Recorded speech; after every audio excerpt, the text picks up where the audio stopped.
love Spanish food, and I think because it's so simple. It's all about the primary ingredients being so good. For example, using good quality olive oil, good sherry, and the main hero ingredient is mussels and clams. First things first, I'll flavour some sherry. Now, sherry is a fortified wine. This fortified wine is made with white grapes. It's got a really lovely sweetness, an oakiness to it. And I'm going to add some saffron, again, a classic ingredient in Spanish food. You really don't need too much saffron to really taste it throughout the dish. I've warmed up 150 millilitres of the sherry because I really want to get as much flavour out of the saffron as possible. So warm that up first, and then just with a fork, give it a mix and just allow that saffron to steep in that sherry for about 5 minutes. You'll see the colour intensify. It'll go more orange than it already is. Now for a sofrito is a base sauce that's used quite a lot in Spanish cooking, also Italian cooking and a lot of Mediterranean cooking. 1 capsicum, so 1 red one, and I'll cut into big chunks.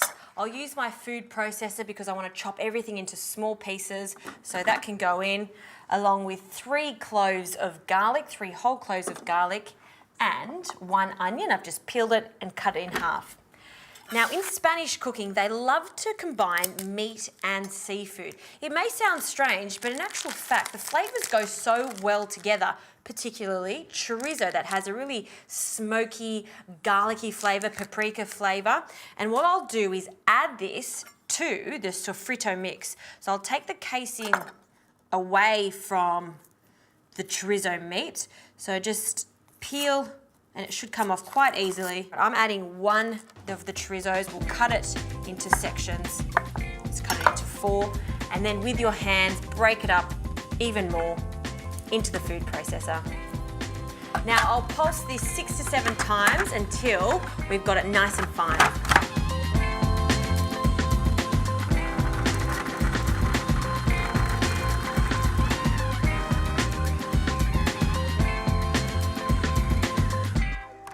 Okay, this is looking fantastic.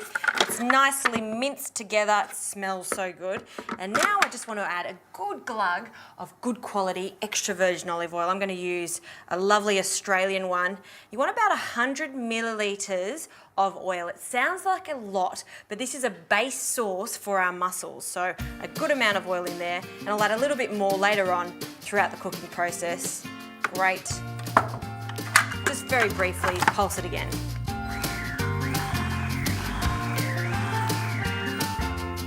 Fantastic. Now it's time to start cooking. We'll add our sofrito into a large, wide saute pan. Give yourself quite a lot of room when you're cooking with mussels and vongole, so they do cook evenly. So we'll place all of this lovely chorizo sofrito into the pan, and then I might add just a little bit more oil. Nice, good glug of that. And then I'll cook this for about 3 to 4 minutes on a medium temperature, just so we can release all the oils in the chorizo sausage and cook off the rawness from the onions and the garlic and the capsicum. Okay, this is cooked down nicely. I can see that the little bits of chorizo are starting to go crispy. The onions and the garlic are cooked. It smells fantastic. It's going to smell even better now when I add our sherry and our saffron mixture. Perfect. Sherry's such a great ingredient to cook with. It's not only fantastic with seafood, but it works really nicely with desserts and meat. So always have a bottle of sherry in the pantry ready for little dishes like this. And what I'm doing now is just allowing the alcohol to cook off and just reduce by half, which is happening right now because it's on high. Oh, that smells just unbelievable. Love it. Now I'll add 1 bay leaf. So a fresh bay leaf or a dried one, and just half a can of crushed tomatoes. You don't need too much tomato in this. It's all about that chorizo and the capsicum in there, and you can see that there's enough sauce for our mussels and our vongole or baby clam. Vongole is just the word that we use for baby clams in Italian. Okay, now we're ready for our seafood. I'll bring them over here. And then we'll add our vongole, just draining them from any water. I love to use the combination of both of them. They taste different, their texture is different. But if you can't find vongole, by all means, you could just use mussels. These are blue-lipped mussels. I love the small mussels, and you can see where they get their name from that bright blue colour on the shell. And we'll pop them in. These have been cleaned, so they've been de-bearded.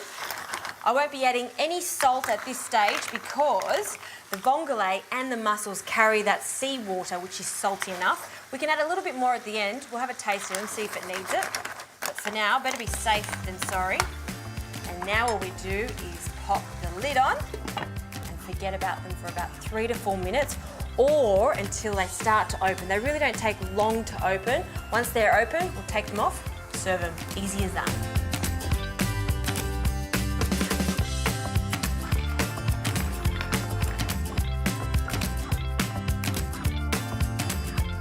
These are cooked. Have a look. Oh, the waft. That aroma is just tops. Love this dish. And the mussels and the clams have opened up nicely. Look at these little clams here. Love it. Now to serve this, just a nice, generous, big bowl. I'll bring this over. And just with a large spider, we'll just place a mixture. How good does it look with the mixture of the vongole and the mussels? I think it looks so pretty. And see how that sauce is still thick and rich? You don't want to water it down too much at the beginning, so that's why it's really important to reduce the sherry. And don't forget all those lovely sofrito juices. Just pop over the top. That is one of the simplest ways to prepare mussels and vongole. A little bit different using the chorizo, but it's very classic when it comes to Spanish food. I'm gonna have a little taste of this mussel just on the top here. Very hot. Oh, that is so divine. There's only one thing missing here, a big heap of crusty bread.